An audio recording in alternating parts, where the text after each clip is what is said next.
அருணும் அசோக்கும் சிறு வயதிலிருந்தே நல்ல நண்பர்கள். அருண் ஆட்டோ டிரைவராக பணிபுரிகிறார்.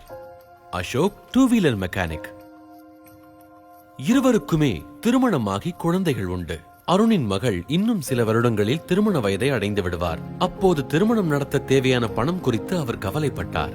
அசோக்கிற்கு தன் மகனை ஒரு நல்ல பள்ளியில் சேர்க்க பணம் தேவை. அதோடு அசோக் தனக்கென சொந்தமாக ஒரு மெக்கானிக் கடையை திறக்க நினைத்தார். அருணுக்கு தன் மகளின் திருமணத்திற்கு தேவைப்படும் பணம் குறித்து கவலை இருந்தது. அதே சமயம் அவருக்கு கால அவகாசமும் இருந்தது. அசோக்கிற்கு தனது சொந்த கடையை திறப்பது பற்றிய கவலையும் இருந்தது. குறுகிய காலத்தில் பணத்தை ஏற்பாடு செய்ய வேண்டியும் இருந்தது. இருவருக்குமே தங்களின் தேவைகள் மற்றும் கடமைகள் பற்றிய கவலை இருந்தன. இருவருக்கும் பணம் என்பது அடிப்படை தேவையாக இருந்தது. இதற்கு ஒருவருக்கு நீண்ட கால அவகாசமும் இன்னொருவருக்கு குறுகிய கால அவகாசமும் இருந்தது. இரண்டு பேருக்குமே ஒரே கவலைதான். எங்கே, யாரிடம் போய் இதற்கான பணத்தை வாங்குவது? அருணுக்கும் அசோக்கிற்கும் முன்பு சில வழிகள் இருந்தன. நடைமுறையில் வங்கி என்பது சாதாரண மக்கள் அணுகக்கூடிய இடமாக இல்லை. கடன் பெறலாம் என்று யோசித்தால் வட்டி என்பது மிகவும் அதிகமாக இருந்தது. முடிவில் இது எல்லாமே ஒரு சிக்கலான சூழ்நிலையில் தான் அவர்களை கொண்டு போய் நிறுத்தியது. அவர்களின் சில அடிப்படையான தேவைகளை எப்படி நிறைவேற்றப் போகிறார்கள்? அருண் அசோக் மட்டுமல்ல, உண்மையிலேயே நடைமுறையில் நிறைய லட்சக்கணக்கான மக்கள் இது போல நெருக்கடிகளையும் தேவைகளையும் சந்திக்கிறார்கள். வங்கி என்பது பணக்காரர்களுக்கோ அல்லது ஏற்கனவே ஒரு சொந்தமாக நிறுவனம் நடத்துபவர்களுக்கோ கடன் பெற அணுக எளிதாக உள்ளது. எந்தவித முதலீடும் சொத்துக்களும் இல்லாத சாமானியருக்கு வங்கி கடன் என்பது எட்டா கனியே. ஆனாலும் இதை தவிர மேலும் சில வழிகள் உள்ளன. மைக்ரோ பினான்ஸ், அதாவது சிறு நிதியகங்கள், சுய உதவி குழுக்கள், பிசினஸ் கரஸ்பாண்டன்ஸ், வணிக கடன் அளிப்பவர்கள், இவர்கள் மூலமாகவும் தக்க சமயத்தில் உதவி கிடைக்கிறது. ஆனாலும் சாமானியர்களின் தேவையை முழுமையாக அவை பூர்த்தி செய்வதில்லை. இந்த சூழ்நிலையில் தான் பொருளாதார ரீதியாக ஓரிடம் நமக்கு கை கொடுக்கிறது. இதுபோல தேவை உள்ள மக்கள் பல தரப்பிலிருந்தும் அந்த இடத்தில் ஒன்று கூடுகிறார்கள். அந்த இடம்தான் சீட்டு நிறுவனம். சீட்டு என்பது சேமிப்பதற்கும் கடன் வாங்குவதற்கும் இடையே உள்ள ஒரு லாபகரமான முறை. சீட்டு நிறுவனம் ஒரு சீட்டு குழுவில் பல்வேறு தரப்பிலான மக்கள் ஒன்று சேர்ந்து மாதா மாதம் ஒரு குறிப்பிட்ட தொகையை முதலீடு செய்வார்கள். ஒவ்வொரு மாதமும் நடக்கும் சீட்டு குழுவில் யாராவது ஒரு குழு உறுப்பினர் நிச்சயம் தனக்கான பணத்தை பெறுவர். இது ஏழை நடுத்தர மக்களுக்கு நிச்சயம் பயனுள்ள வழிமுறை. எனவே அருணும் அசோக்கும் ஒரு நம்பகமான அரசு அனுமதி அளித்துள்ள முறையான சீட்டு நிறுவனத்தில் சேர முடிவு செய்தார்கள். ஒரு சீட்டு குழுவில் 40 உறுப்பினர்கள் இருப்பார்கள்.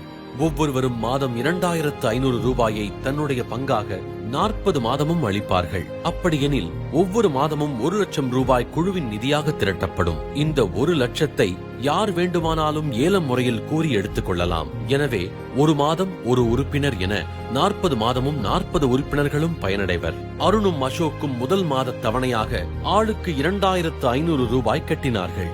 அசோக்கிற்கு அவசரமாக பணம் தேவைப்பட்டதால் முதல் மாத சீட்டு கூறலில் பங்கு பெற முடிவு செய்தார்.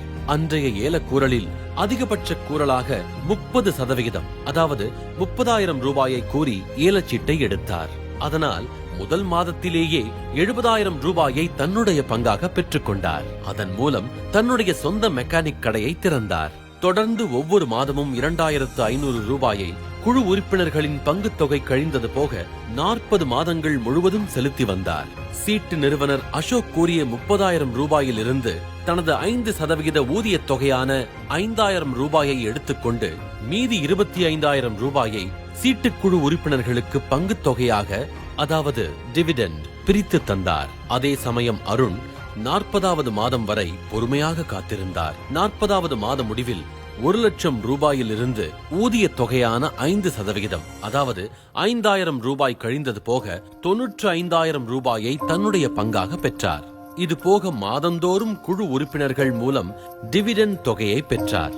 அதாவது சராசரியாக 85,000 ரூபாயை அருண் கட்டியிருந்தார். முடிவில் 10,000 ரூபாய் லாபத்தோடு 95,000 ரூபாய் அவருக்கு கிடைத்தது. அதாவது கிட்டத்தட்ட 12% அவருக்கு லாபம் கிடைத்தது. இது கிட்டத்தட்ட வங்கிகள் அளிக்கும் ஆர்டி பலனை விடவும் அதிகம். அரசால் அங்கீகரிக்கப்பட்ட நம்பகமான சீட்டு நிறுவனத்தில் சேர்ந்ததால் சில பயன்களை அருணும் அசோக்கும் அடைந்தனர்.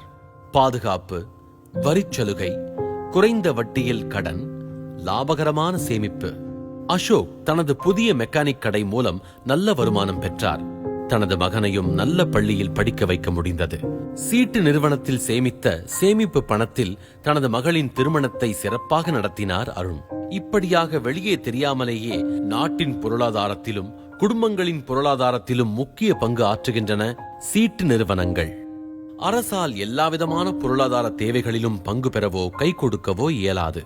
இந்த இடத்தில் இதுபோன்ற சீட்டு நிறுவனங்கள் தொடர்ந்து சாமானியர்களின் பொருளாதார அடிப்படை தேவைகளை பூர்த்தி செய்ய உதவுகின்றன. அருண் அசோக் குடும்பங்கள் பயனடைந்ததைப் போல சீட்டு நிறுவனம் நிதித் தேவையை பூர்த்தி செய்யும் இந்தியாவை நோக்கி